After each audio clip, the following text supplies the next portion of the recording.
February 6, 2026, Friday.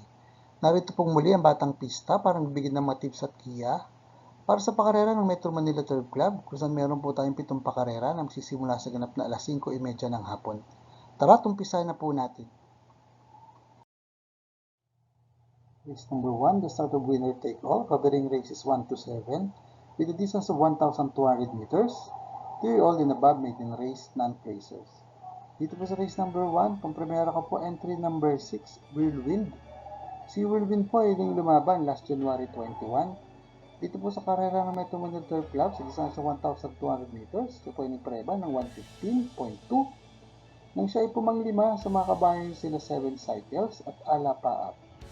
Ang pinakamagandang preba niya naman pong nagawa sa ngayon sa distansya 1,200 meters sa paglalabanan nila ngayon. Dito po sa karera ng Metro Turf ay nagawa niya last November 21.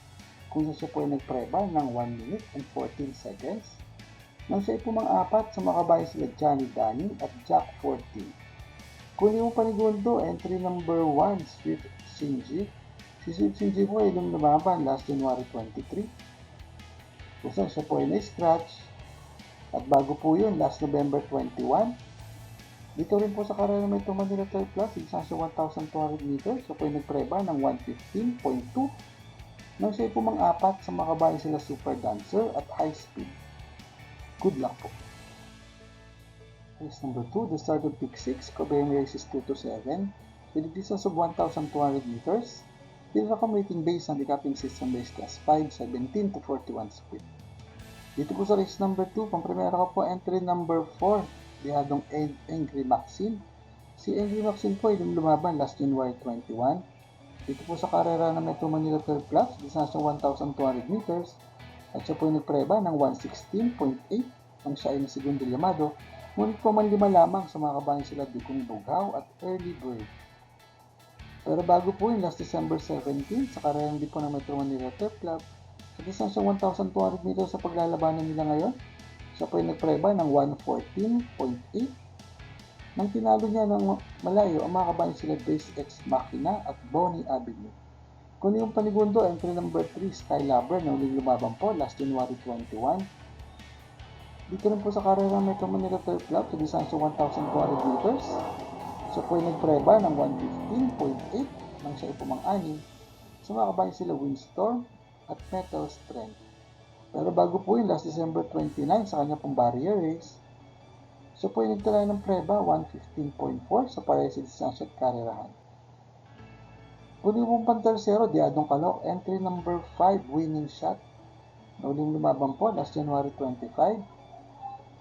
Dito po sa karera ng Metro Manila Turf Club sa distansya 1,400 meters, siya po ay napreba ng 1:32.2 nang siya ay pumangsyam sa mga kabayan sila Feisty at Tawi-Tawi Island. Pero ang huli pong niyang laban sa distansya 1,200 meters dito sa karera ng Metro Turf ay nagawa niya last December 17. Kung siya po ay nagpreba ng 1:15.4 nang siya ay pumangatlo sa mga kabayan sila Dugong Bughaw at Early Bird. Pinakamagandang preba naman pong naitala sa distansya 1,200 meters dito po sa karera ng Metro Turf ay nagawa niya last July 25 kung saan siya po ay nagpreba ng 1:13.8. Nang tinalo niya ng malayo ang mga kabayan sila Queen Margot at One for the Road. Good luck po. Race number 3, the start of pick 5, covering races 3 to 7, with a distance of 1,200 meters. Pinakam rating based on the capping system race class 4, 42 to 56 feet. Dito po sa race number 3, pang-primera ka po, Diadong Calooc, entry number 4, Let Her Cook. Si Let Her Cook po ay lumaban last January 10 sa kanya pong vicious race.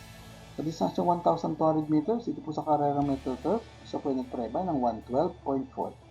Ang uling laban niya pong naitala sa distansya 1,200 meters, dito po sa karera Metro Turf, ay nagawa niya last December 3, kung siya po ay nagpreba ng 1 minute and 13 seconds. Nang siya ay pumang-anim sa mga kabayan sila Manila Debay at Dream Girl. Kung di mo panigundo ang horse to beat dito, entry number 1, Phil's Amor na uling lumaban po last January 30 sa distansya 1,200 meters. Kung saan siya po ay nagpreba, magandang tempo, 1 minute and 12 seconds, nang siya ay nasigundo sa nanalong kabayan si Catral. Pero bago po yun, last January 4, sa parehas distansya at karerahan, siya po ay nagtala mas magandang preba, 1 minute and 11.8 seconds, Nang siya ay nasigundo sa nanalo kabayan si User.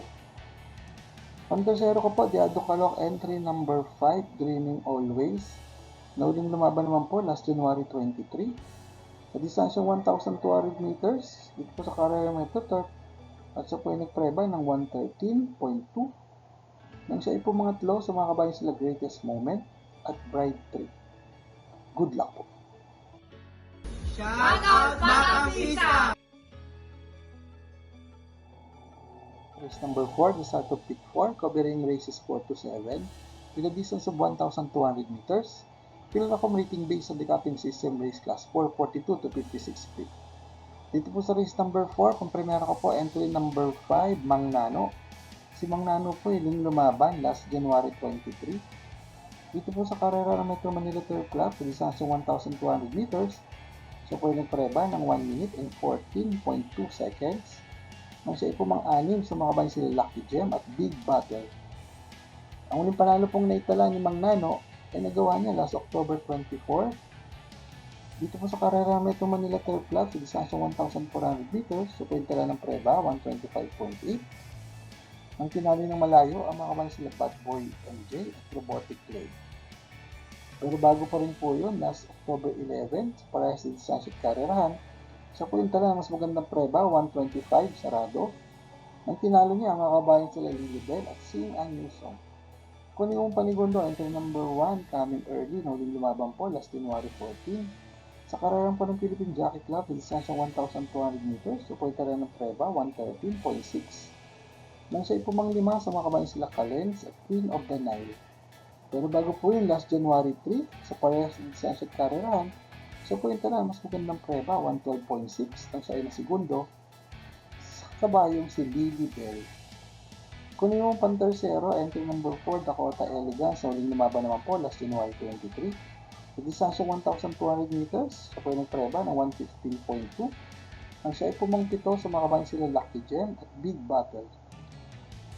Ang pinakamagandang preba niya pong naitala sa ngayon, sa distansyang 1,200 meters na paglalabanan nila ngayon, ay nagawa niya last November 19 kung saan siya po nagpreba ng 112.8 nang siya ay pumang-ani sa mga kabayan sila Shiver Me Pink at White Chip.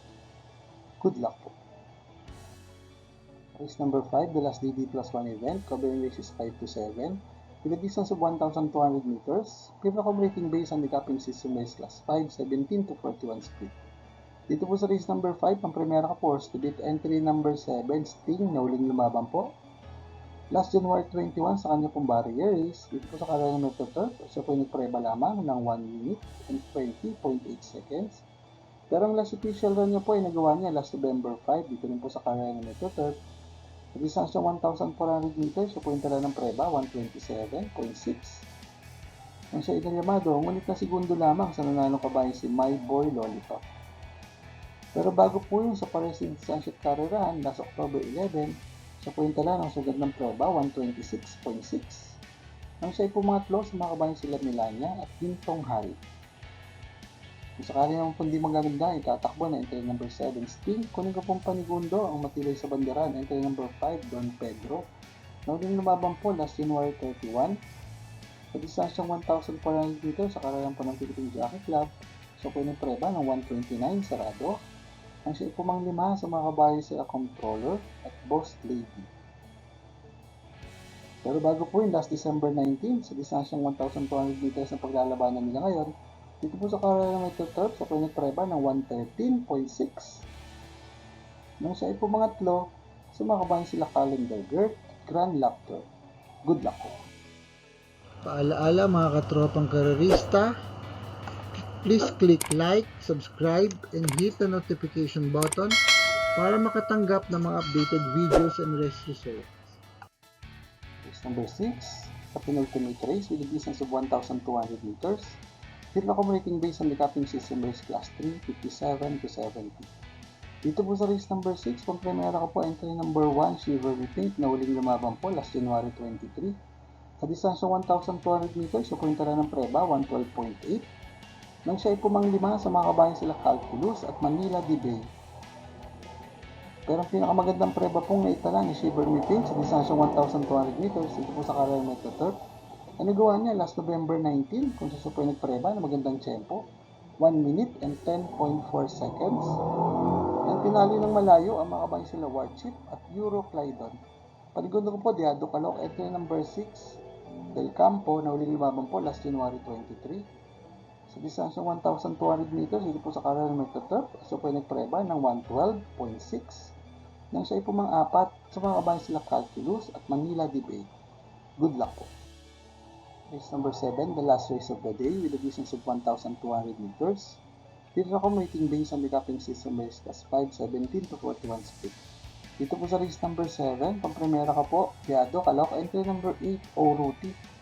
Na uling lumaban po last January 21.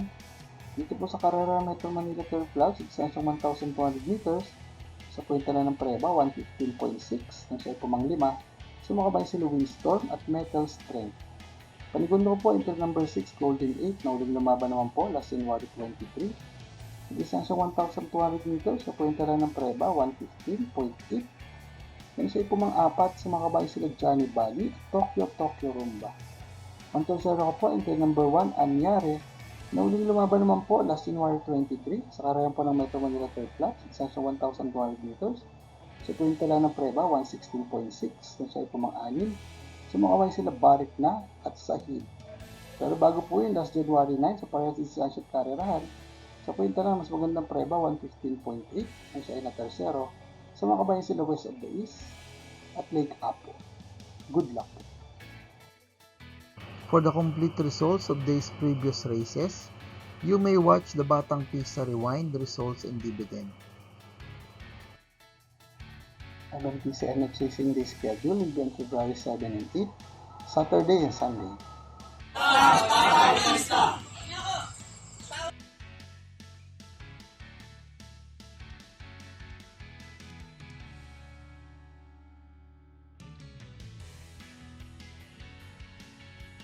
Sa oras po natin, ating mga kapisa na sina Sir Mac Esco, Sir Vern Ampere, at Sir Bernie Angeles. Shoutout din po kay Sir Sherwin Usop. Maraming salamat din po sa ating mga bagong subscribers at mga kapista. Sa mga po makatanggap na updated race results and dividends at magya sa karera, please like, share, and subscribe sa ating Batang Pista channel. Click ang notification bell para makareceive ng mga bagong videos. Paalaala mga kapista, ng karera po ay libangan lamang. Gamitin lamang pong sobra sang ayon sa ating kakayanan. Good luck and happy racing to all.